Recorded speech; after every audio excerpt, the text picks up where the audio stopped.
Hi everyone, this is Jennifer Beamer, owner-operator of Expertly Dyed Art by Science. Thank you for watching. This is episode 12, and I want to give a big shout out to all of my subscribers, all 35 of you. Thank you for subscribing to my channel. It really makes me so happy every time I check to see like updates on my channel, and I see another subscriber. I'm like, yay! It really makes my day, so thank you for subscribing. Thank you for hitting that little button up there. Anyway, so as you may have noticed, I did my hair up today. That kind of looks sort of a retro-inspired style. Every once in a while, I am like a YouTube junkie. Who isn't, right? And I will, I'll get on a train where I'm like searching for something, and I'm like, oh, what's over here? You know, like the suggestions. And I'll start clicking through the videos, and I'm like watching all these videos. So this morning, I was looking at videos of like pinup and retro hairstyles, and I'm like, oh, this would be a great idea to do. My hair is getting longer, and because of that, my natural curl isn't like holding as well as I want, so it looks a little bit flat. In fact, I just need a haircut, but I'm still a little bit apprehensive about it. And if you want to know why, see some of my other videos. But with the weather getting cooler outside, I think that like the highs are getting up to 60, but not really. It's mostly like in the 50s. And because of that, there's not as much humidity in the air, which means I can wear my hair straight, or I can like add in the curl myself without worrying about my hair like getting frizzy or limp or like letting it do its own thing. It's got a mind of its own. It's like Medusa. My hair is like Medusa. So I've been kind of like thinking of other ways to do my hair besides what I usually do, which if you've seen some of my other daily vlogs, you'll see like my hair done straight with the curls at the end. I'm trying to like branch out, you know. So this is my interpretation, the first attempt. It doesn't look as good now. Sorry. It doesn't look as good now because I've been through an entire day of teaching and like being really excited and animated for my students. So it's a little bit not as smooth as it once was. Anyway, forgive me. The purpose of this video, I know 3 minutes into it, thank you for staying with me, is to talk about being sick in Korea. As you can tell, I'm a little bit sick still. This is the 4th time I've been sick since being in Korea, and I've been here like 3.5 months. And I'm actually tired of just being sick. Like, I pretty much get better, and then I have about 2 weeks of like making up stuff that I couldn't do while I was sick, and then I get sick again. So anyway, I was going to talk about like what I'm doing to stay healthy or like recuperate from being sick, and also talk about what other Koreans do while they're here, or what Koreans do here when they're sick. So I have just been drinking a lot of water, getting a lot of sleep. You know, I pretty much like go to work, and then I come home, sleep, get up, get ready for work, and then go to work. And it's actually been working out pretty well for me, and drinking a lot of fluids. Because, you know, if you're getting it out, add it back in. Also, something that Koreans do is they'll wear these like little medical face mask things.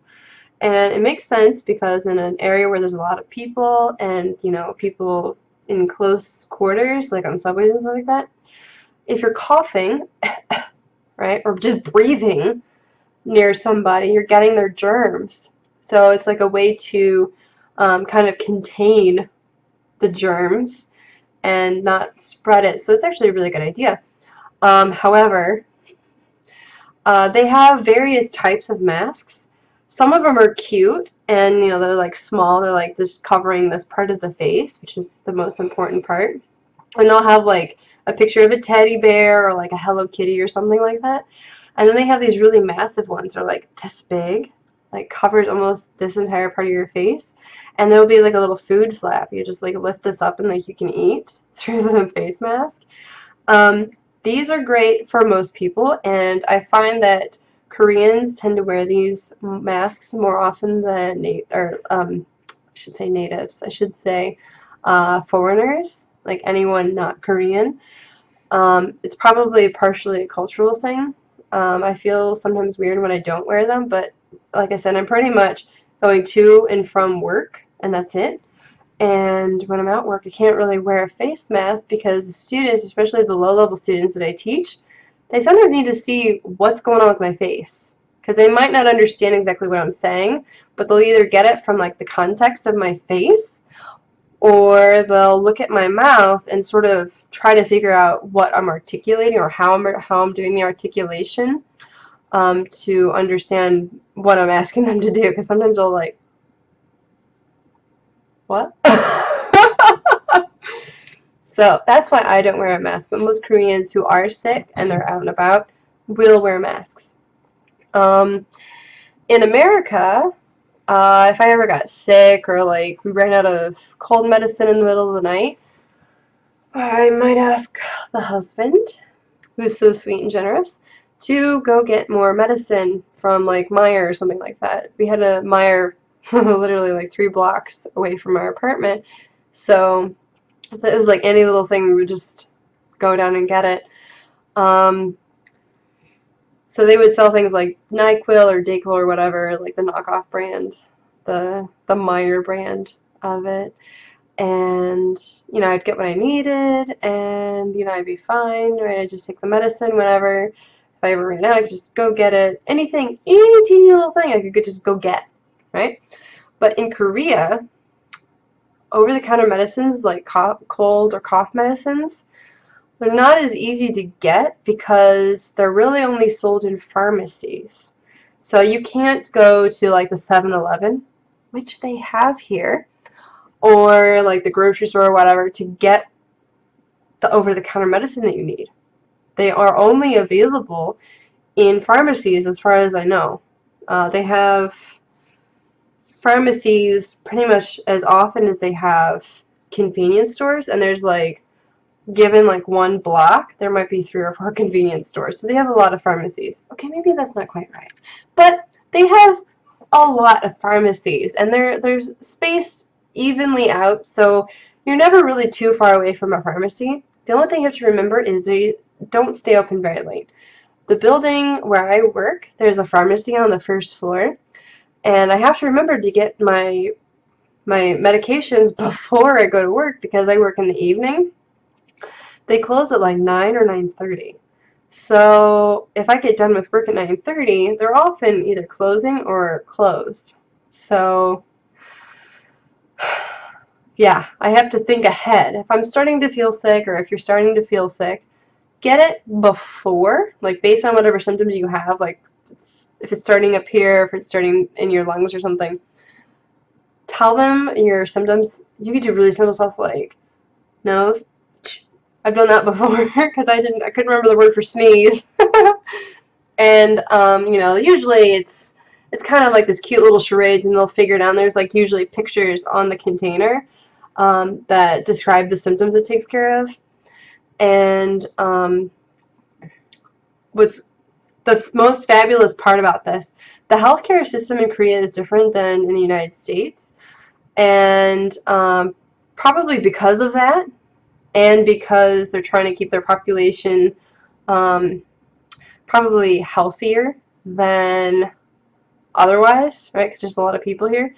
The over-the-counter medications for colds or coughs, or you know, like the flu, are really, really cheap. Like without even insurance, you can get these things. I don't know why I mentioned insurance. That was about birth control. You do not need to have health insurance to get birth control here for cheap. Anyway, that could be another video if you want me to make it. You just get what you need over the counter, and for like a cough medicine and like a decongestant, like 2 different medicines to use like as you need it. In America, this would probably cost $8 or $9 for a name brand, and like $7 or $8 for the off brand. And you would get maybe 12 total doses. Here, I can get the same thing for 5,001. Put that in the frame. 5,001. So that's actually pretty cheap. It's a little bit less than $5. It's like, I don't know, $4.89 or something. And, you know, it lasts the same amount of time. And because they're separate, like one costs 2,001, the other one costs 3,001. So if I'm experiencing a cough, I could take the cough one. If I'm experiencing like the nose stuff, I could take the nose one. So, yeah, whenever I've been sick and I need over-the-counter relief, I just, you know, spend a couple of one and a couple of thousand one, and I get what I need. So yeah. The last thing they do is they really load up on vitamin C. Like when they start to feel sick and they continue this trend all the way until like they're like 95% better. And basically what they do is they take tablets, or like they have these little round ball candies that are vitamin C tablet, or not tablets, they're like candies. They look like enlarged Dippin' Dots. They're just these little round candies that are like 500 milligrams of vitamin C. That's it. And sorry, that was me trying to suppress a burp. I've been drinking some Jamba Juice because today is Friday. Anyway, so there are studies that say that overloading your body with extra vitamin C is good because, you know, when you're sick, you need extra nutrients, and vitamin C is good for that. And taking vitamin C throughout the day is actually good because your body can't absorb it all at once. It has to absorb it on pretty much a regular basis. So, I think I read somewhere that if you take an additional 2,000 milligrams of vitamin C a day, it benefits your body a little bit more than if you don't. So they have like chewable tablets, they have like the gel caps that you swallow, they have like little candies and lozenges that are vitamin C. So yeah, you just take down the vitamin C. You can also do orange juice. That's what we used to do back home. Whenever we would, like, either of us would get sick, we would just buy a carton of orange juice every couple of days to, you know, help.